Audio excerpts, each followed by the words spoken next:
ಕಲಬುರಗಿ ಜಿಲ್ಲೆಯ ಆಳಂದ ತಾಲೂಕಿನ ನಿರ್ಗುಡಿ ಗ್ರಾಮದಲ್ಲಿ ದಶಕಗಳಿಂದ ನೆಲೆಯೂರಿದ್ದ ಅಸ್ಪೃಶ್ಯತೆಯ ಬೇಲಿ ರವಿವಾರ ಉರುಳಿದಂತಾಯಿತು. ದಲಿತ ಸಮುದಾಯದವರು ಮೊದಲ ಬಾರಿಗೆ ಗ್ರಾಮದಲ್ಲಿರುವ ಶ್ರೀ ಹನುಮಾನ ಮಂದಿರ, ಬಸವೇಶ್ವರ ದೇವಾಲಯ ಹಾಗೂ ಸಿದ್ದೇಶ್ವರ ದೇವಸ್ಥಾನಗಳಿಗೆ ಪ್ರವೇಶ ಪಡೆದಿದ್ದು, ಸಮಾನತೆಯ ನಡೆಗೆ ಮೂಲಕ ಹೊಸ ಸಾಮಾಜಿಕ ಇತಿಹಾಸ ನಿರ್ಮಾಣವಾಗಿದೆ. ದಿನಾಂಕ 5/4/2026 ನಡೆದ ಈ ಘಟನೆ ಗ್ರಾಮದಲ್ಲಿ ಹಬ್ಬದ ಸಂಭ್ರಮವನ್ನುಂಟು ಮಾಡಿದ್ದು, ಆಡಳಿತ ಯಂತ್ರ ಹಾಗೂ ದಲಿತ ಮುಖಂಡರ ಜಂಟಿ ಕಾರ್ಯಾಚರಣೆ ಇದರ ಹಿಂದೆ ಪ್ರಮುಖ ಪಾತ್ರ ವಹಿಸಿದೆ. ಹಲವು ವರ್ಷಗಳಿಂದ ತಾತ ಮುತ್ತಾತರ ಕಾಲದಿಂದಲೇ ದೇವಸ್ಥಾನ ಪ್ರವೇಶಕ್ಕೆ ಅವಕಾಶವಿಲ್ಲದೆ ವಂಚಿತರಾಗಿದ್ದ ದಲಿತ ಸಮುದಾಯದವರು ಈ ದಿನವನ್ನು ಐತಿಹಾಸಿಕ ದಿನವೆಂದು ಗುರುತಿಸಿದ್ದಾರೆ.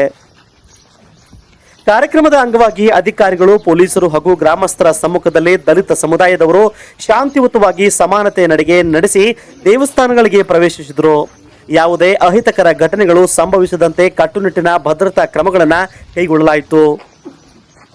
ಈ ಸಂದರ್ಭದಲ್ಲಿ ಮಾತನಾಡಿದ ಅಧಿಕಾರಿಗಳು, ಸಂವಿಧಾನ ನೀಡಿರುವ ಸಮಾನ ಹಕ್ಕುಗಳನ್ನು ಪ್ರತಿಯೊಬ್ಬರು ಅನುಭವಿಸಲೇಬೇಕು.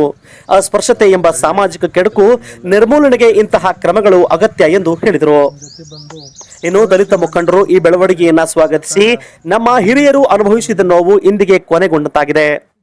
ಸಮಾನತೆಯ ದಾರಿಗೆ ಇದು ಮಹತ್ವದ ಹೆಜ್ಜೆ ಎಂದು ಅಭಿಪ್ರಾಯಪಟ್ಟಿದ್ದಾರೆ. ಇದೇ ವೇಳೆ ದಲಿತ ಸಂಘಟನೆಯ ಮುಖಂಡರು ಮಾತನಾಡಿ, ಇದು ಆಡಳಿತ ಮತ್ತು ಗ್ರಾಮಸ್ಥರ ಸಹಕಾರದಿಂದ ಸಾಧ್ಯವಾಗಿದೆ. ಇನ್ನು ಮುಂದೆ ಯಾವುದೇ ರೀತಿಯ ಅಹಿತಕರ ಘಟನೆಗಳು ನಡೆಯದಂತೆ ಎಲ್ಲರೂ ಒಗ್ಗಟ್ಟಿನಿಂದ ಬದುಕಬೇಕು ಎಂಬ ಸಂದೇಶ ನೀಡಿದ್ದಾರೆ. ಈ ಸಂದರ್ಭದಲ್ಲಿ ಆಳಂದ ತಾಲೂಕಿನ ದಂಡಾಧಿಕಾರಿಗಳು, ಪೊಲೀಸ್ ಇಲಾಖೆಯ ಅಧಿಕಾರಿಗಳು, ದಲಿತ ಸೇನೆ ಮುಖಂಡರು ಹಾಗೂ ಗ್ರಾಮಸ್ಥರು ಉಪಸ್ಥಿತರಿದ್ದರು. ಗ್ರಾಮದ ಹಿರಿಯರು ಸಹ ಈ ಬದಲಾವಣೆಯನ್ನು ಬೆಂಬಲಿಸಿದ್ದು, ಸಮಾಜದಲ್ಲಿ ಎಲ್ಲರೂ ಸಮಾನರು ಎಂಬ ಮನೋಭಾವನೆ ಬದಲಾಗಬೇಕು ಎಂದು ತಿಳಿಸಿದ್ದಾರೆ. ಈ ಘಟನೆ ಆಳಂದ ತಾಲೂಕಿನಲ್ಲೇ ಅಲ್ಲದೆ ಜಿಲ್ಲೆಯಾದ್ಯಂತ ಚರ್ಚೆಗೆ ಗ್ರಾಸವಾಗಿದ್ದು, ಸಾಮಾಜಿಕ ಸಮಾನತೆ ಹಾಗೂ ಸೌಹಾರ್ದತೆಯ ಕಡೆಗೆ ಮಹತ್ವದ ಸಂದೇಶವನ್ನು ರವಾನಿಸಿದೆ. ಕ್ಯಾಮರಾಮನ್ ಅರವಿಂದ್ ಬಿರಾದಾರ್ ಜೊತೆ ಮಹೇಂದ್ರ ಕ್ಷೀರಸಾಗರ್, ಆಳಂದ.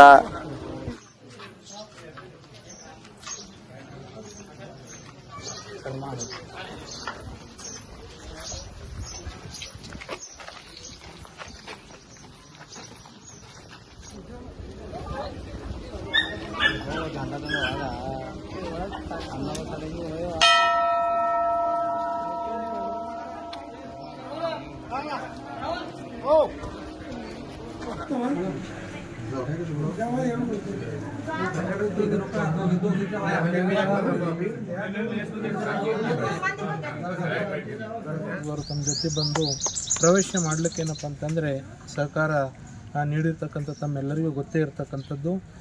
ಈಗಾಗಲೇ ಎಲ್ಲರೂ ಮಾತಾಡಿರ್ತಕ್ಕಂಥದ್ದು, ಇಂಥ ಅನಿಷ್ಟ ಪದ್ಧತಿ ಏನಪ್ಪ ಅಂತಂದರೆ ಎಲ್ಲೂ ಇರಬಾರ್ದು ಅಂಥೇಳಿ.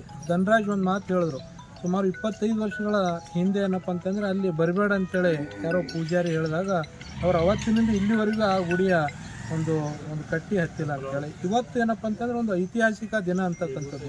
ಅವ್ರ ಸ್ಥಾನದಲ್ಲಿ ನಾವು ನಿಂತ್ಕೊಂಡಾಗ ಮಾತ್ರ ಆ ಒಂದು ಏನು ಒಂದು ಅಸ್ಪೃಶ್ಯತೆ ಇರ್ಬೋದು ಅಥವಾ ಮೇಲು ಕೀಳು ಇರ್ಬೋದು, ಅದು ನಮಗೇನಪ್ಪ ಅಂತಂದರೆ ಅರ್ಥ ಆಗ್ತಕ್ಕಂಥದ್ದು. ಇದಕ್ಕೆ ಅವಕಾಶನೇ ಸಿಗ್ತಾ ಇರಲಿಲ್ಲ. ಆ ಕಾರಣಕ್ಕೆ ಅದನ್ನು ಕೌಂಟ್ರ್ ಆಗಿ ಮಾತಾಡಬಾರ್ದು. ಯಾವಾಗಲೂ ಸಮಾಧಾನದಿಂದ ಮಾತಾಡಬೇಕು. ಹಾಗಾಗಿ ಮುಂದೆ ಯಾವುದೇ ರೀತಿ ಈ ಥರ ಘಟನೆಗಳಾಗೋದಿಲ್ಲ. ತಾಲೂಕು ದಂಡಾಧಿಕಾರಿಗಳಿದ್ದಾರೆ, ಗ್ರಾಮಸ್ಥರಿದ್ದಾರೆ, ಎಲ್ಲರೂ ಒಂದು ಸಹಕಾರದಿಂದ ಈ ಒಂದು ಕಾರ್ಯಕ್ರಮ ಆಗಿದೆ. ನಮಗೆಲ್ಲ ಮತ್ತೊಮ್ಮೆ ಧನ್ಯವಾದ ತಿಳಿಸ್ತೇನೆ. 800 ವರ್ಷಗಳ ಹಿಂದೆ ಯಾವ ಒಂದು ಸಮಾಜದಲ್ಲಿ ಇರ್ತಕ್ಕಂಥ ಒಂದು ಈ ಅಸಭ್ಯ ವರ್ತನೆಗಳನ್ನು ಅವರು ತೆಗೆಯೋದು ಹಾಕಲಿಕ್ಕೆ ಬಸವಣ್ಣನವರು ಒಂದು ಪ್ರಯತ್ನ ಮಾಡ್ತಾರೆ.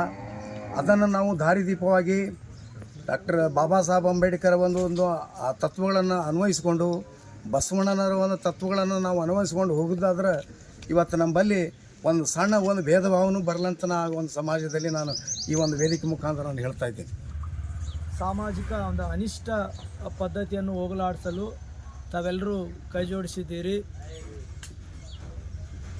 ನಾವು ಇದೊಂದು ವಿಡಿಯೋ ನೋಡಿ ನಾನು ಕೂಡ ಶಾಕ್ ಆದೆ. ಸೊ ಇಂಥ ಒಂದು ಕಾಲದಲ್ಲಿ, ಈಗಿನ ಕಾಲದಲ್ಲಿ ಇಂಥ ಘಟನೆಗಳು ಆಗಬಾರ್ದು. ಅದನ್ನು ನೋಡಿ ನನಗೂ ಕೂಡ ಆಶ್ಚರ್ಯ ಆಯಿತು. ಗುಡಿ ಮುಟ್ಟಬೇಡ್ರಿ, ಈ ಪಾಲಿಕೆ ಮುಟ್ಟಬೇಡ್ರಿ ಅಂತಕ್ಕಂಥ ಅಂದಾಗ ಅದು ವಾದ ವಿವಾದಾಗಿ ಸ್ವಲ್ಪ ಗಲಾಟೆನೂ ಕೂಡ ಆಗದಾಗ ಅಲ್ಲಿನ ದಲಿತರು ಪೊಲೀಸ್ ಸ್ಟೇಷನ್ಗೆ ಬಂದು ಅರ್ಜಿ ನೀಡಿದಾಗ ಅಲ್ಲಿರ್ತಕ್ಕಂಥ ಅಧಿಕಾರಿಗಳು PSI ಬಂದು DYSP ಅವರನ್ನು ಕರೆಸಿ ಅವರನ್ನೆಲ್ಲರಿಗೆ ಈ ರೀತಿ ಮಾಡೋದು ಸರಿಯಲ್ಲ, ನೀವು ಏನದ ಗುಡಿ ಒಳಗೆ ಅವರೆಲ್ಲ ಹೋಗ್ತಾರೆ ಅಂತಂದಾಗ ನೀವು ಅನುಮತಿ ಕೊಡ್ಬೇಕಂತಂದಾಗ ಅವರನ್ನು ಸಂಧಾನ ಮಾಡಿಸಿ ನಿನ್ನೆ 4ನೇ ತಾರೀಕು ದಿವಸ ನಿರ್ಗುಡಿ ಗ್ರಾಮದಲ್ಲಿ ಇಡೀ ದಲಿತರು ಗ್ರಾಮಸ್ಥರು ಎಲ್ಲರೂ ಕೂಡಿಕೊಂಡು ಆ ಗ್ರಾಮದಲ್ಲಿ ಗುಡಿ ಒಳಗೆ ಹನುಮಾನ್ ಗುಡಿ ದೇವಸ್ಥಾನಕ್ಕೆ ಹೋಗಿ ಹನುಮಾನ್ ದೇವಸ್ಥಾನದ ಪೂಜೆ ಪುನಸ್ಕಾರ ಮುಗಿಸ್ಕೊಂಡು ನಂತರ ಬಸವೇಶ್ವರ ಗುಡಿಗೆ ಹೋಗಿ ಬಸವೇಶ್ವರ ಗುಡಿಯಲ್ಲಿ ಇರ್ತಕ್ಕಂಥ ದೇವಸ್ಥಾನವನ್ನು ಕೂಡ ಅಲ್ಲಿ ಪ್ರವೇಶ ಮಾಡಿ ಅಲ್ಲಿದನ್ನು ಕೂಡ ಪ್ರವಚನ ಓದಿ ಅಲ್ಲಿ ಮತ್ತು